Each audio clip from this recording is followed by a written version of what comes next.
किल्लेवंदन गड येथील विजय दिवसानिमित्त हिंदुत्ववादी तेलंगणाचे आमदार टायगर राजा सिंग यांनी सातारा शहरातील पोवई नाका येथील शिवतीर्थावरील छत्रपती शिवाजी महाराजांच्या पुतळ्यास पुष्पहार अर्पण करून अभिवादन केले। दरम्यान सातारा जिल्ह्यातील हिंदुत्ववादी संघटनांनी आमदार टायगर राजा सिंग यांचे मोठ्या जल्लोषात स्वागत केले। त्यावेळी साताऱ्यातील हिंदू बांधवांनी पगडी घालून चांदीची तलवार भेट दिली।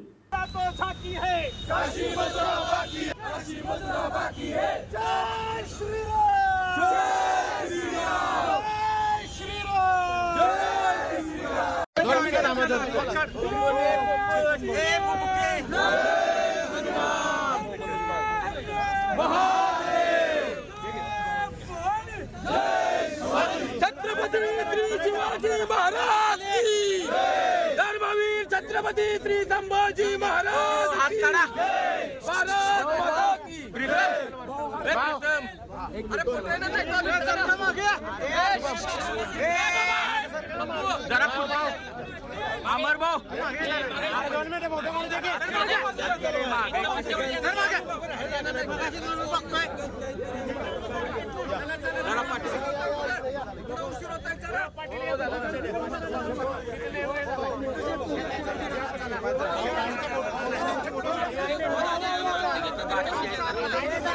छाड़